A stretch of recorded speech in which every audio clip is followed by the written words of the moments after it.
¿Vamos al estrecho de Hormuz? Ya. Vamos al estrecho de Hormuz. Que Donald Trump dijo que él iba a dar la autorización para abrirlo. O sea, chicos, Ayer celebró. yo voy a abrir el estrecho de Hormuz. Quiero decir algo. Como hincha de la Universidad de Chile, autorizo a Colo-Colo a salir campeón. Raro. Por lo tanto, soy el verdadero ganador de este torneo. No, pues señor, ustedes se darían cuenta si yo dijera esa estupidez que no tiene sentido, porque como hincha de la Universidad de Chile, ir quinto o sexto en el torneo como vamos, esta es una derrota. Y que mi archirrival vaya primero, es que yo voy perdiendo, me está yendo mal, ¿no? Esta guerra, que la comentamos acá, porque empezamos justo este espacio es como contemporáneo de esta guerra. De acuerdo cuando daba los términos. Claro. Estrecho de Hormuz. Los objetivos que planteó Donald Trump son, por ejemplo, garantizar para siempre la seguridad en la región. La caída del régimen de los ayatolás, recordemos que esto parte con un bombazo que manda Estados Unidos sin consultarle ni siquiera a sus propios socios de la OTAN, en donde asesina al líder de Irán, al líder supremo de Irán, de quien tengo la peor opinión. Me parece un régimen dictatorial, violador de los derechos humanos, asesino de sus disidentes políticos, todo lo que queráis. Y el fin del programa nuclear de Irán. Ahí hay que hacer algunas precisiones. El programa nuclear de Irán estaba a punto de llegar a un acuerdo de freno con la administración de Joe Biden, y Donald Trump pone fin a esas negociaciones, porque dice: yo no voy a llegar a un acuerdo con Irán, sino que de hecho voy a destruir a Irán y voy a hacer que caiga el régimen de los ayatolás y que se instale, por lo tanto, un régimen o un gobierno nuevo que sea afín a nosotros. Este gallo lo plantea, o este presidente de Estados Unidos, lo plantea como un triunfo, cuando en realidad no cayó el régimen de los ayatolás, sino que simplemente fue reemplazado por otro, pero siguen gobernando. O sea, de hecho, Irán tiene el mismo presidente que antes del inicio de la guerra, porque Irán tiene los ayatolás y además tiene un presidente donde hay elecciones. No tengo idea cuán democráticas serán, sospecho que no lo son mucho, pero tienen un presidente, ¿no? Después le va a pagar $300.000 millones a Irán por indemnización por esta guerra. Dice que como uno de sus triunfos es que va a iniciar conversaciones sobre el programa nuclear con Irán, cuando era algo que ya existía antes de que él destruyera eso. Dice además como triunfo que se va a abrir el estrecho de Hormuz, cuando en realidad el estrecho de Hormuz estaba abierto antes de que él se le ocurriera bombardear. Por lo tanto, en realidad es solo derrota para Estados Unidos, o al menos un empate, por decirlo de alguna forma. Sin embargo, y aquí esto se pone serio, que estemos igual que antes no significa que esto fue neutro. Porque miles de personas murieron en esta guerra. Miles de personas murieron en esta guerra por las locuras o por las decisiones intempestivas e irracionales e irresponsables de Donald Trump. Y miles de personas en Chile pagaron de su bolsillo las consecuencias de esta guerra.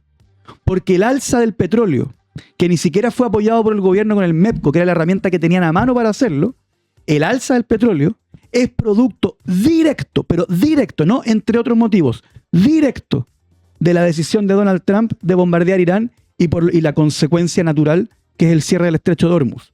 Lo que significó además que, como subió el petróleo, subió la benzina en Chile, y eso hizo que el camionero que trae los tomates cobrara más caro por los tomates, y eso hizo que la familia chilena pagara muchísimo más caro estas locuras. Y usted dirá, bueno, nos tocó, mala suerte. No, pues, porque nosotros tenemos un presidente de la República que por primera vez desatendió la conducta invariable de neutralidad de Chile frente a estas situaciones, y fue en una actitud humillante para la diplomacia chilena a la reunión del Escudo de las Américas, que fue en la casa de Donald Trump, no en la Casa Blanca, en donde Donald Trump le presentó al mundo, antes de atacar a Irán, a los líderes mundiales que estaban con él, que eran de él, que él podía bombardear lo que sea y que ellos no lo iban a frenar. Que no lo iban a frenar como lo hizo Ricardo Lagos con Irak.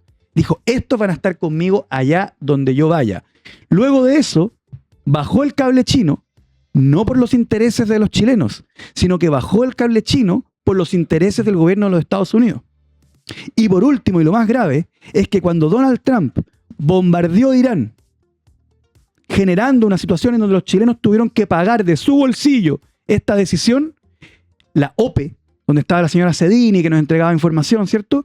Hizo un comunicado celebrando el bombardeo de Irán, celebrando que los chilenos iban a tener que pagar más por la benzina, celebrando la presión inflacionaria que vamos a tener por las locuras de Donald Trump, a quien José Antonio Kast apoya irreflexiva e incondicionalmente. Que lo va a saludar el domingo, claro, seguro que está de cumpleaños. Entonces, presidente Kast, yo vi su tweet que dijo, me parece una buena noticia el cese al fuego. No se me haga el neutral, no se me haga el que anda de presidente de Chile por la vida, no se me haga el de que anda de un país no alineado del tercer mundo.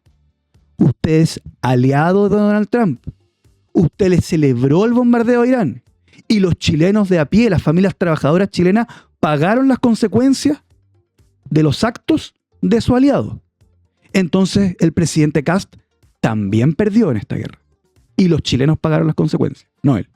Las declaraciones del presidente Donald Trump, quien cumple 80 años este domingo, fueron las siguientes. El acuerdo con la República Islámica de Irán ya está completo. Felicitaciones a todos. Por la presente, autorizo plenamente la apertura sin peaje del estrecho de Hormuz. Pero ese ya es una broma, y es parodia. simultáneamente autorizo el levantamiento inmediato del bloqueo naval de Estados Unidos. Buques del mundo, arranquen sus motores, que fluya el petróleo. Pero te dice, autorizo Sí, el levantamiento, sin peaje, dice. pero del Él, bloqueo no, que le sí, hicieron pues, a él. Sí, sí. Él estaba pero le diputado sorprende, le sorprende diputado. Sí, o sea, sí, Oscar, es que es tanto que sí. Que sí sorprende. Esas fueron las declaraciones del presidente. Vamos a ver también hasta cuándo dura este acuerdo, porque ya tenemos referencia de que O sea, además, perdón, esto es un dato súper importante, no lo dije. Ben Gvir, o Gavir, no sé cuál es la pronunciación correcta, que es el ministro de Netanyahu, ya dijo que ellos no se iban a someter a esto. Y eso significa que van a seguir el bombardeo del Líbano. Para la gente que no lo sabe, el Líbano es un país que tiene un gobierno, pero que el sur del Líbano no está gobernado por ese gobierno realmente, sino que está gobernado por Hezbollah, que es un movimiento que sí es directa y absolutamente enemigo de Israel. Diputado. Entonces Israel dijo, yo voy a seguir. Tiene una reunión a continuación, Sí. tiene una agenda importante, así que le agradecemos Ok. mucho que esté esta mañana en turno medio. Y solo para cerrar, Donald Trump, un pequeño dato, dos cosas que pasaron la semana pasada. Fue pifiado en el partido número 2 de los New York Knicks contra San Antonio Spurs, que finalmente saluda a todo el pueblo neoyorquino que nos ve. Felicidades por ganar un nuevo anillo. Los Knicks no ganaban desde 1970 y 1973. De la Unidad Popular, que los Knicks no eran campeones de la NBA. Y bueno, la llamada que hizo el presidente Donald Trump a Mauricio Pochettino, Sí. entrenador de la selección estadounidense, que me recordó mucho las llamadas que hacía Benito Jugador de Mussolini Newell's. al entrenador de la selección italiana en 1934, que si no ganaban en el Mundial de la Italia fascista, los mataban. Así que la historia se repite. Gracias, Diputado diputado. Winter, muchas gracias. Suerte Muchas gracias en a ustedes. su reunión. Nosotros seguimos haciendo turno en vivo.